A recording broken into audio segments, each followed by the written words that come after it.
Delivered. You've been staring at that word for 3 hours now. She was online. She watched your story. She liked someone else's post. She even left a comment on a reel from some guy you've never heard of. But she didn't reply to you. And now your brain starts doing that thing. You're already drafting a second message. Something casual. Something that looks like it just popped into your head. Underscore, underscore, quote, underscore, one, underscore, underscore. Or a meme. Or a question. Just to give yourself a reason to reach out again. Stop. Right now, in this exact moment, while you're sitting there composing that second message, you are actively destroying whatever interest was still there. Not because a follow-up text is automatically a disaster, but because she can feel what's behind it. The anxiety, the waiting. The fact that your entire mood right now is being held hostage by whether or not she responds. And that feeling, that desperate, low-level tension, comes through the screen just as clearly as if you'd said it out loud. That's the real problem with texting. Most guys don't lose girls because of one catastrophic mistake. Not because they said something offensive. Not because of one weird message at 2 a.m. They lose her because of 7 small, completely ordinary things. Things that feel totally harmless in the moment. That they're doing every single day, slowly bleeding the attraction dry. And the brutal part? You're probably doing them right now. In an active conversation with someone you actually care about. Today I'm going to walk you through all 7, specifically, with real examples. No abstract theory, no vague advice. Let's go. Before we get into it, one thing I want to be upfront about. The goal of this video is not to make you paranoid. It's not to turn you into someone who reads every text 3 times before sending, overthinking every word choice. That kind of hyper-awareness will wreck you faster than any mistake on this list. The goal is understanding. Because once you understand why something doesn't work, you stop doing it automatically. It becomes natural. You don't have to think about it anymore. And one more thing. If you recognize yourself in any of these, good. That's actually great news. It means you're already ahead of the 90% of guys who keep making these same mistakes on repeat without ever understanding why she slowly stopped responding. 7 mistakes. Let's go. Here's what the opening of most guys' text conversations looks like. Hey, how's it going? What are you up to? How was your day? That's not a conversation. That's a questionnaire. Every single one of those messages puts the entire weight of the interaction on her.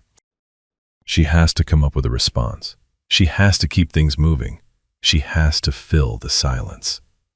While you've contributed nothing. No energy, no personality, no reason for her to want to engage.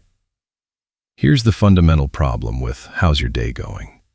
There are exactly 2 honest answers. Good and fine. Both are dead ends. You've boxed her into a corner before the conversation even started. Compare these 2. Quote 9. She says, quote 10. You say, quote 11. Conversation flatlines. Versus, quote 12. She's already smiling. She's already thinking. She already wants to answer because you gave her something to react to. The difference isn't just the words. The difference is that one message has a person behind it, and the other one could have been sent by a bot. Questions aren't bad. Lazy questions that require effort from her and offer nothing in return, those are bad. First mistake. You're texting like it's a job interview, not a conversation. You sent a message. 20 minutes passed. An hour. She's clearly been online. You can see she's active, but nothing. And then it starts. Quote 13, quote 14, quote 15. So you write again, quote 16, or you send a meme, or quote 17, or something, anything, to break the silence. Here's what's happening on her end in that moment. She's not thinking, "Aw, he's so thoughtful." She's feeling pressure. Quiet pressure, but pressure.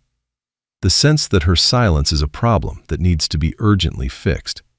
That you're sitting there, waiting and spiraling. That's anxiety. And anxiety is the exact opposite of attractive confidence. A confident man sends a message and goes back to his life. He has things happening, things that don't pause because someone hasn't replied to him yet. He doesn't need to fill the silence because silence doesn't threaten him. When you text again out of anxiety, you're showing her exactly that. I'm scared you're not going to respond. I'm scared of losing your attention. I've been there. A few years ago, I texted a girl 3 times in 2 hours, each time telling myself I was just following up on something. She responded eventually, politely. But the energy never came back to where it was before. Something had shifted, and we both felt it. The rule is simple. 1 message, 1 turn. Send it. Go live your life. Wait for her to play her turn. Second mistake. You send a second text, not because you have something important to say, but because you can't sit with the silence. Compliments are great when they're genuine, specific, and well-timed. But here's what a lot of guys do in the first few days of talking to someone. Quote 20, quote 21, quote 22, quote 23. All within the first 48 hours of texting. The problem isn't that you're being kind. The problem is that it sounds fake, and she knows it. When you pour on the compliments too fast, too heavy, too early, one of 2 things happens in her head. Either quote 24 or quote 25. Both kill the attraction. Here's what works instead. Instead of, "You're so beautiful," try, "You have weirdly good taste in music. I wasn't expecting that." Instead of, "You're amazing," try, "You talk about the things you love differently than most people. I noticed that." A specific compliment about who she actually is, not just what she looks like, isn't flattery. It's proof that you're paying attention, that you see her, not just her photos. That lands 10 times harder than underscore underscore quote underscore 30 underscore underscore. And it's 100 times rarer. Most guys never do this because most guys are stuck complimenting the surface. Third mistake. Too many generic compliments too early. It doesn't read as romantic. It reads as predictable. Hold on.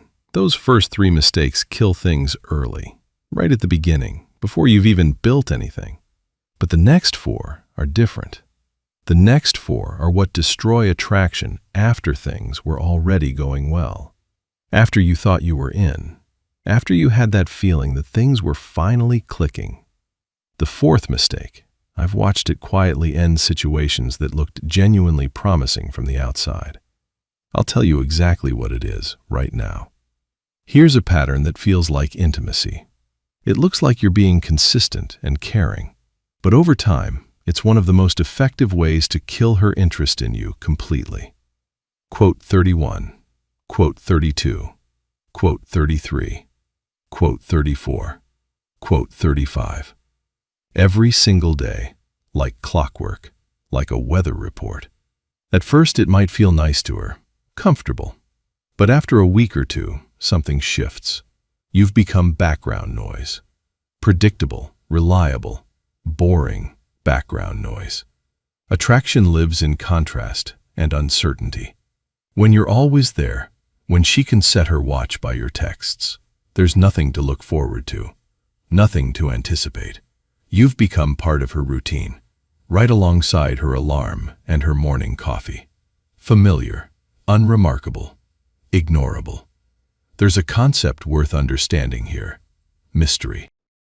Not in the manipulative sense. Not disappear for 3 days and ignore her messages. Just, you have a life that exists without her. You have days where you're genuinely busy. There are stretches where you don't text because you're actually doing something. not because you're playing games. When your name appears on her screen, it should feel like an event, not like another notification. One well-crafted, genuine text every 2 days will do more for your situation than daily check-ins that she's started to skim without really reading. Fourth mistake. You text so often and so predictably that you stop being interesting. Picture this. She sends you something casual, or just a throwaway thing, and you write back a paragraph, 3 paragraphs, your thoughts on what she should watch, your own story about a long week at work, 3 follow-up questions at the end. She reads it and feels one thing: I need to respond to all of this. Long messages at the wrong time aren't a sign of depth, they're pressure. Not mean pressure, not intentional pressure, but pressure. You're demanding her attention and mental energy at a moment when she doesn't have it to give. There's another version of this same mistake. When your message length is wildly out of proportion to hers. She responds in 4 words. You reply with 40. She writes 1 sentence. You write a short essay. That imbalance doesn't go unnoticed. It creates an uncomfortable, unspoken asymmetry, and she starts to pull back to restore the balance. The rule here is straightforward. Match her energy. She's keeping it short and slow. You do the same. She opens up and starts writing more, then you can too. You reciprocate what she gives, not what you wish she was giving. Texting is a conversation. More specifically, it's a dance. And in a dance, both people follow the rhythm. One person doesn't just keep going while the other one tries to keep up. Fifth mistake. You write long messages when you should write short ones, and you turn a conversation into an obligation. This one is the most painful of all 7, because it doesn't come from a bad habit or a tactical error. It comes from a feeling. It looks like this. She doesn't reply for a day. You text, "Everything okay?" The next day, "Hey, did you disappear on me?" The day after that, "Did I do something wrong?" Or it shows up mid-conversation. "Do you actually enjoy talking to me? You're still down to meet up, right? I just want to understand where your head is at." Those aren't questions. They're requests for reassurance. You're looking for someone to confirm that everything is fine, because you're not sure it is. Here's what happens on her side of that conversation. She starts to feel responsible for your emotional state. That's a heavy thing to feel. People don't want to experience the sensation that their silence, their mood, their slow reply is quietly breaking someone. It creates discomfort, and she starts to pull away, not because she doesn't like you, but because being around you has started to feel emotionally heavy. I understand where this comes from. When you like someone, you want to know things are okay. That's completely human. But the place to process that anxiety is not in the conversation with her. The man that women are drawn to isn't the man who's certain she likes him back. It's the man who's certain about himself, who moves with confidence, not because he knows the outcome, but because he's okay regardless of what it is. Sixth mistake. You're using the conversation to manage your own anxiety, and she can feel it. This is the last one, and in a way, it's the quietest. Things are going well. There's chemistry. There's humor. You're having real conversations, the kind where an hour passes and you didn't even notice. Everything feels right, but nothing moves. A week goes by, 2 weeks, 3. Just texting. No suggestion of meeting up. No step forward. You're just present in her phone.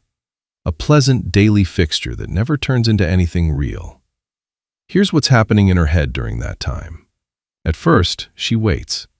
Then she starts to wonder. Maybe he's not that interested? Maybe this is just how he talks to people. Then the interest starts to cool. Not because you did anything wrong, but because nothing happened. Because she's a person who was waiting for something to build, and instead she got more of the same comfortable nothingness. Attraction requires motion.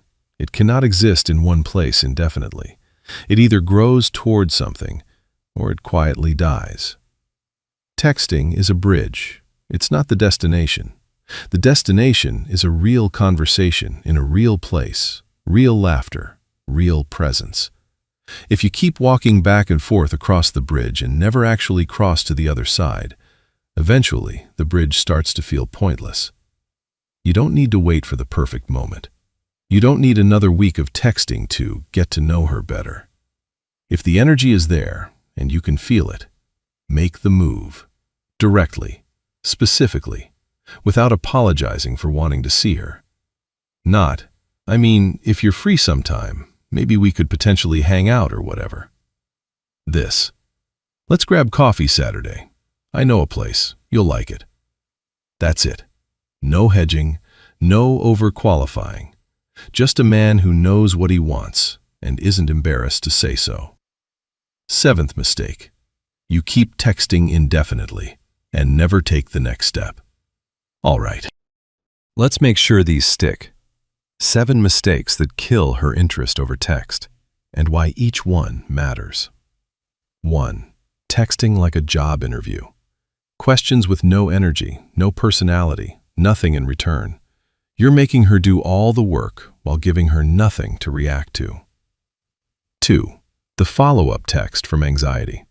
You can't sit with silence, so you fill it, and she can tell exactly why you're doing it. 3.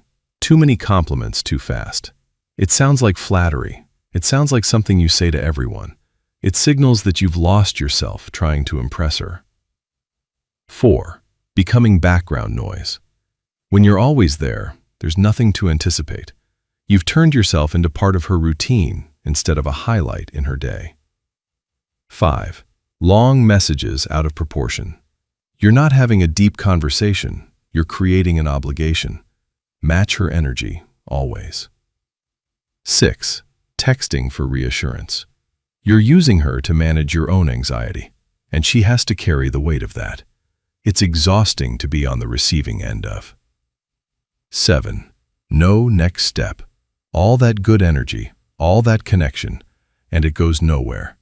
Attraction without motion dies. Here's the thing I want you to actually take away from this. Texting is not where relationships are built. Texting is where they're either preserved or dismantled before they ever get a real chance. You cannot make someone fall for you through a screen. But you can absolutely lose someone who was already interested, just by doing a handful of the things on this list without ever realizing that's what's happening. Fix these 7, and you're already moving differently than most guys she's talking to, not because you're playing games, but because you understand something most of them don't. It's not about the words. It's about what the words say about you, your confidence, your presence, your ability to hold your own without needing her approval to feel okay. That's what she's actually responding to, every time. And here's where I want to leave you. Knowing what not to do is half of it. The other half, the part most guys never figure out, is knowing what to actually do. How to write in a way that makes her look forward to your messages. How to build genuine tension and curiosity through text. How to go from a great conversation to an actual plan to meet, without it feeling forced, without the awkward pause where neither of you knows what to say next, and without that low-grade feeling that you're imposing. That's what the next video is about. Not scripts, not copy-paste lines. How to attract through energy and delivery. The 2 things that actually work and can't be faked. If you want to move from avoiding mistakes to genuinely pulling her in, that's where we go next. See you there.